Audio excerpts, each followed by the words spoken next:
Saturday is going to be a huge day for us. Jharkhand and Maharashtra election results will be out. It's been a very hard-fought battle in both the states. There have been several exit polls which have been done, but let's focus a little bit more on Maharashtra. I'm joined in a few moments by Pradeep Gupta, Chairman and Managing Director of Axis My India. But let's take a look at these exit poll results, which we've now got from Axis My India.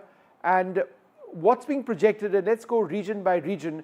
In the Konkan region, the NDA projected to be considerably ahead of the Maha Aghadi with 50% of the vote compared to 33% of the vote, 24 seats compared to 13. Let's move to other regions across the state. This is the Marathwada region that we are now talking about. It's again 30 to 15, the NDA well and truly ahead. So this is a particular poll which seems to be indicating that the NDA considerably ahead of the Maha Aghadi. Let's take a look at Mumbai. The issues, remember, in each of these regions very, very different. It stretches from the needs of an urban populace in Mumbai, the politics over there, whereas compared to, for example, agrarian distress elsewhere. Again, it's a sweep in a sense, but it's interesting over here that while the NDA is projected to win 22 seats in the MVA, the Maha Aghadi 14, the vote share percentage is 2%, right? The MVA just 2% adrift of the NDA. So we'll talk about that in a little while, but let's take a look at North Maharashtra. That is up next in the Axis My India exit poll.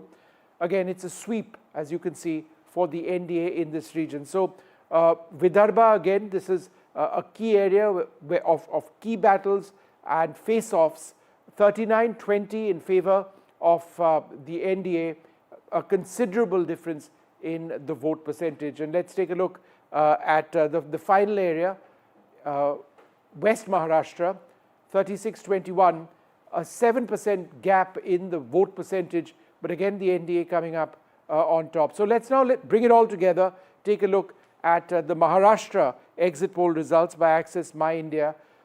It's 48% in terms of a vote percent, more than 10% ahead are the NDA compared to the Maha Aghadi. The others at a significant 15%. And I think that is a question that we'll try and get an answer on the significance potentially of the others, particularly if it does end up being a close election, but this doesn't seem to indicate that that will be the case.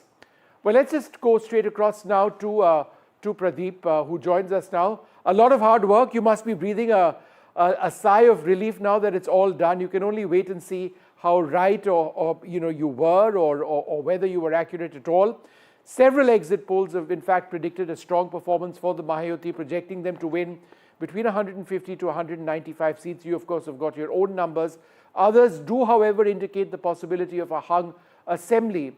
Now, there have been instances where exit polls have not accurately predicted the final results in one state or the other. Questions have been raised about reliability. It's about credibility at the end of the day. Why do you believe your poll is reliable? Could you give us a sense of how extensive it is and of the nature of the questions which have been asked? Okay, good. Thank you, Vishnu, for having me here. So let me put forward the methodology as you rightly asked for. Our methodology is very simple: face-to-face, in-person interviews with representative sampling across demography and geography. We have conducted about 35,000 odd interviews across the state of Maharashtra in all 288 assembly constituencies. And we have conducted these interviews in 1,690 villages and cities of Maharashtra. And we have traveled across about 32,184 kilometers. So this is our methodology. Now coming to the poll, why we should believe or otherwise, and you are rightly pointed out that very recently, particularly in Haryana election, all exit poll, including our Axis My India, got failed. For that reason, I would say and request all your viewers and you as well, one must see the track record of any product and services before consuming it. So when it comes to Access My India, we have predicted in last 11 years about 77 elections, and we were spot on or accurate in 71 occasions. 6 times we failed to predict the right result. Sure. This include recently concluded US election where we spot on predicted Trump win. There is no tough fight and all that in our poll, which was released in US television channel. Okay, And of course, let's get down to some of the big issues. I think one of the most interesting data points in these elections is the voter turnout, which, as I understand it, has been the highest in Maharashtra in what, 3 decades or so. Are there any inferences that we can draw from a high voter turnout? Does it necessarily mean that people are voting for a change? That is the old theory, but in recent past, there is no fixed theory that voter turnout is favoring incumbent or otherwise. So there is no fixed theory. But coming to Maharashtra this time, these increased voter turnout to the extent of 4.5%, it is significant. There is Right. no doubt onto this, and particularly on account of when see somebody is hungry, particularly in case of Mahayuti, you have seen how badly they lost Maharashtra, 31 to 17 Lok Sabha seats, and they were very desperate. So they have put forward all their efforts first to bring the voters to the polling booth. And this is and there are other things at the play when you see the weather conditions, the festivals, the vacations, all this comes in the picture. Now coming to whether this increased percentage voter turnout, whom it is going to help. So we have seen these, and particularly I am also from Bombay. I have also voted yesterday. So this time, you know, in first, this was the summer in Lok Sabha during the Lok Sabha election. Now it's almost winter, pretty cool or good, at least not cool atmosphere, the weather condition. And the second thing is that this time election commission has made the arrangement in big societies as well. I So see. today's newspaper, if you see, the big headline is that in Mumbai, particularly, in many societies, the voter turnout is as high as 95%, which is So unbelievable. that's I a don't huge believe added 5% is a convenience. big number. Okay, So all Pradeep, these, I take your point about the ease of voting, and I think that's absolutely yeah, important. yeah. The vote of young voters, particularly women voters, it's important now increasingly across the country. And I think it's one of the most wonderful developments in our democracy when we see the greater participation of women. And therefore, you've seen competitive politics and competitive SOPs.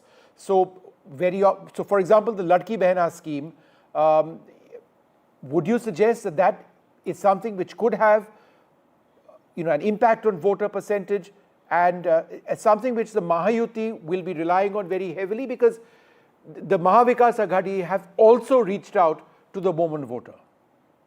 Yes, you are absolutely right. In any victory or defeat, there are so many factors or reason for this. In our poll, Ladki Behan Yojana, we also ask voters, whoever you are likely to vote or voted for, any particular reason. And in reason, Ladki Behan, in the vote of voters of, among the voters of Mahayuti, Ladli Behan Yojana is scoring the highest number. So that's the precisely one scheme which made sure that whatever last background in Lok Sabha election, BJP has recovered, or the UT has recovered across the state. Now coming to the after women, the second demography, which is very important and pertinent in case of Maharashtra, Dalit, which is across the all regions, and particularly tribals, which is in bulk, in particular Vidarbha region, which Dalit plus Adivasi is decisive in case of Vidarbha's output, and which is having the biggest region of the state with 62 seats. So there, in my poll, UT has regained 11 percentage points of Dalit votes. Okay, Points, not talking the 11%. correct. And 15% of Adivasi votes, in comparison to Lok Sabha election, which is a very Is that the substantial decider? gain. Is that the decider? Yes, it is the decider beyond women. Beyond women. Okay. Now, next question. How will the vote share between the BJP, the Shiv Sena, the Shinde faction, and the NCP within the Mahayuti be distributed? And this is Yeah, obviously yeah. important because, coalition dynamics are going to be absolutely critical after these election results are announced. Yeah. So now coming to the individual party within the alliance, and we must see when I say the vote share for a particular party, how many seats they have contested, which is very important in terms of vote share. So BJP contested 149 seats. They are likely to secure about 27% vote share and likely to get between 98 to 107 seats. Sinde Sena likely to get 13% vote share. NCP Ajit Pawar likely to get 7% and other small party one with contesting 3 seats about 1%. So 27, 13, 7. Now coming to the Maha Aghadi, Congress is likely to get about 13% vote share. They contested 101 seats.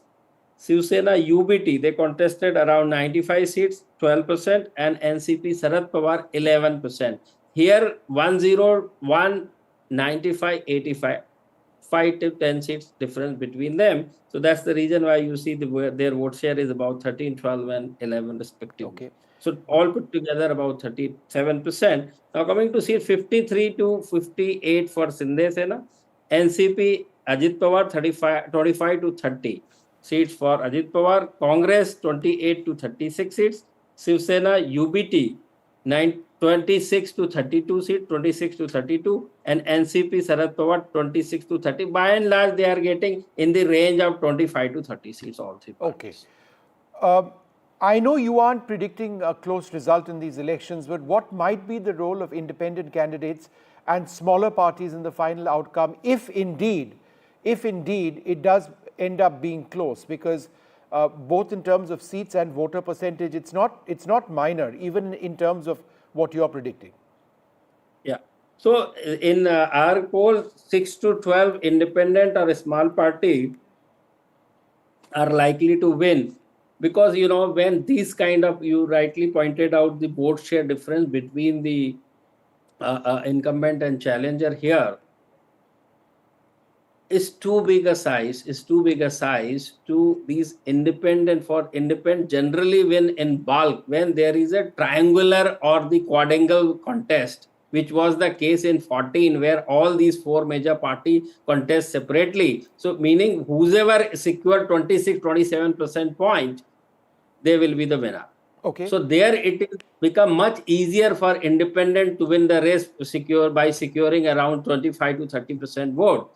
But in a bipolar contest, it is very difficult for any independent or a smaller party to win. But despite of that, Maharashtra is known for that. That is the precisely reason why still 6 to 12 independents or small parties are likely. We spoke about some factors which could be deciders. The vote of women, for example, is one of them. Is agrarian distress, particularly in some parts of Maharashtra, the continued worries about farmer suicides, in areas where this has been a concern, is that the dominant concern? Is that the dominant in reason to our vote? study over a year suggests that the matter or the issue which impact larger section of the societies will have in the same ratio the impact when it comes to the vote share or the seat share.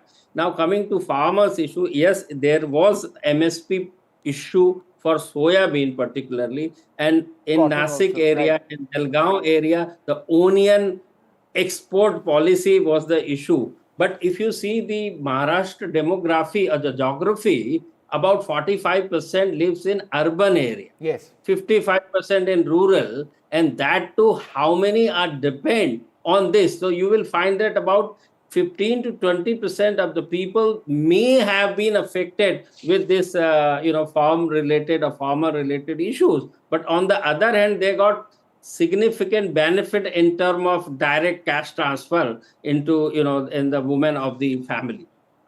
All right. Well, Pradeep, fantastic stuff, and we look forward to having you once again on Saturday as we go through the election results. We'll certainly keep an eye on these exit poll results and see what finally happens. Thanks very much indeed for being with Thank you us. so